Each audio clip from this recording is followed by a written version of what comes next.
ये तो जो ट्रॉपिक लेवल में आपके जो भी लिविंग ऑर्गेनिजम्स हैं उसके केमिकल्स भी ट्रांसफ़र होंगे। तो क्या होता है कि ग्रीन प्लांट्स के लिए हम लोग कुछ पेस्टिसाइड्स भी यूज़ करते हैं। तो पेस्टिसाइड्स में जो भी केमिकल्स होंगे वो क्या होंगे, सब प्लांट्स में आ जाएंगे। तो प्लांट्स को जब हर्बीवोरस कंज्यूम करेगा, खा लेगा, तो इसमें जो केमिकल्स होंगे वो सारे इसमें भी चले जाएंगे। तो अब हर्बीवोरस को जो खाएगा वो कौन है, कार्निवोरस, तो उसके अंदर भी वो सारे केमिकल्स जाएंगे। तो एनर्जी में क्या था, एनर्जी कम होती जाती थी फ्रॉम बॉटम टू टॉप। लेकिन केमिकल्स के साथ में क्या होगा, केमिकल्स के साथ में डिफरेंट होगा कि केमिकल्स जो हैं वो बढ़ते जाएंगे। क्यों? क्योंकि यहाँ पर एक कोई भी हर्बीवोरस है वो एक प्लांट को तो खाएगा नहीं, ठीक है, वो बहुत सारे प्लांट्स को खाएगा।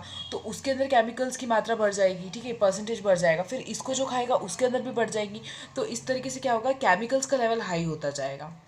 तो इस तरीके से क्या होगा, टॉप कार्निवोरस तक जाते जाते उसका जो केमिकल्स का जो अमाउंट है वो बढ़ जाएगा एनर्जी के साथ में।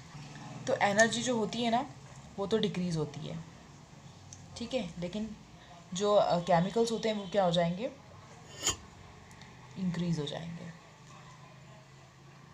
इसको बोलते हैं ट्रॉपिक एनर्जी लेवल और इसको बोलते हैं बायोलॉजिकल मैग्नीफिकेशन।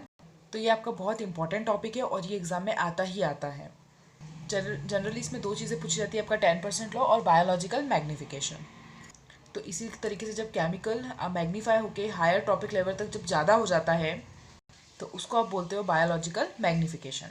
तो ये था आपका टॉपिक लेवल, कैसे एनर्जी ट्रांसफ़र होती है, कैसे केमिकल्स ट्रांसफ़र होते हैं और किस तरीके से वो मैग्नीफाई होते हैं।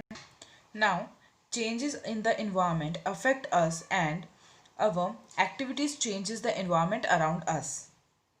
इसका मतलब ये है कि इन्वायरमेंट में कोई भी चेंज होता है किसी भी तरीके का तो वो किसको इफेक्ट करता है, ह्यूमन को इफेक्ट करता है। और अगर ह्यूमन एक्टिविटीज़ कुछ होती है तो वो किसको इफेक्ट करती है, अफेक्ट करती है वो इन्वायरमेंट को अफेक्ट करती है, जो भी हमारे आसपास का इन्वायरमेंट है। तो वो किस तरीके से होता है, हमने इकोसिस्टम की तो बात कर ली कि कैसे नेचुरल प्रोसेस के थ्रू एक टॉपिक लेवल से दूसरे टॉपिक लेवल तक लेके जाते हैं हम चीज़ों को, कैसे एनर्जी ट्रांसफ़र होती है, कैसे केमिकल्स ट्रांसफ़र होते हैं।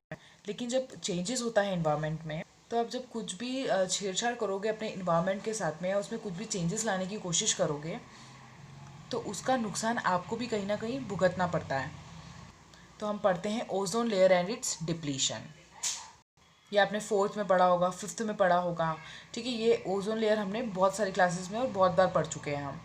अब ओजोन लेयर करता क्या है, ओजोन लेयर क्या करता है कि हमारी अर्थ को प्रोटेक्ट करके रखता है। ये तो आपको पता ही होगा कि एटमॉस्फेयर की कौन सी लेयर में ओजोन लेयर प्रेजेंट होता है। सबसे पहले आती है ट्रोपोस्फेयर, फिर आती है स्ट्रेटोस्फेयर, फिर आती है मेसोस्फेयर और फिर आती है थर्मोस्फेयर, ठीक है। तो ये 4 लेयर्स है, ठीक है। इसमें आपकी जो स्ट्रेटोस्फेयर होती है ना, इसके अंदर ओजोन लेयर प्रेजेंट होती है। ये काम क्या करता है कि सनलाइट से जितनी भी हार्मफुल रेडिएशंस आती हैं जो हमारी अर्थ पर आ रही होती हैं उसको रोक देता है और सारी की सारी जितनी भी हार्मफुल रेडिएशंस होती है वो खुद ये अब्जॉर्ब कर लेता है। अब अगर ये ओजोन लेयर नहीं होती तो क्या होता, सारी की सारी हार्मफुल रेडिएशन सीधा अर्थ पर अफेक्ट करती और बेसिकली किस पर अटैक करती, वो हम पर अटैक करती। तो इससे हमको बहुत सारे डिसीजेज हो सकती थी, जैसे स्किन कैंसर है, ठीक है, प्लांट्स को बहुत सारी प्रॉब्लम्स हो सकती थी। तो बेसिकली जो ओजोन लेयर है वो क्या है, ये प्रोटेक्टिव लेयर है जो हमारे अर्थ के अराउंड है और ये क्या करती है, most of the harmful UV radiations को एब्जॉर्ब करती है, किससे, जो सनलाइट से आती है। और ये बहुत सारे स्किन हैजार्ड से भी हमको बचाती है, जैसे स्किन कैंसर है, डिस्ट्रक्शन ऑफ प्लांट्स है, एक्सेट्रा। अब ये ओजोन लेयर बनती कैसे है, अब आप यहाँ पे देख रहे हो O2 मॉलिक्यूल, ठीक है। आपको पता है कि इन्वायरमेंट के अंदर ऑक्सीजन प्रेजेंट रहता है। तो सनलाइट की प्रेजेंस में, ठीक है, ये जो यूवी देख रहे हो ना आप, सनलाइट की प्रेजेंट में O2 मॉलिक्यूल ब्रेक होता है किसमें, 2 ऑक्सीजन एटम में। तो यहाँ से आपका जो एक ऑक्सीजन एटम है वो फिर से रिएक्ट करेगा ऑक्सीजन के साथ और कंबाइन होगा और बना लेगा आपका ओजोन मॉलिक्यूल, ठीक है। तो इस तरीके से आपका ओजोन बनता है। अब ओजोन मॉलिक्यूल तो बन गया, इससे पहले मैंने अभी आपको एक स्टेटमेंट पढ़ के बताया था कि ह्यूमन कोई भी एक्टिविटी करता है तो हमारे इन्वायरमेंट में उसका इफेक्ट पड़ता है। अब जैसे घर में एसी होता है, रेफ्रिजरेटर्स होते हैं, फायर एक्सटिंग्विशर्स होते हैं। अब इनमें से क्या है ना, एक केमिकल रिलीज होता है जिसको बोलते हैं CFC। इसका फुल फॉर्म क्या होता है, क्लोरोफ्लोरो कार्बन। तो अब ये क्या करते हैं, ये जब हमारे इन्वायरमेंट में रिलीज होते हैं तो ये इस ओजोन मॉलिक्यूल को तोड़ देते हैं और इस तरीके से जो हमारा ओजोन होल है वो डिस्ट्रैक्ट होने लगता है।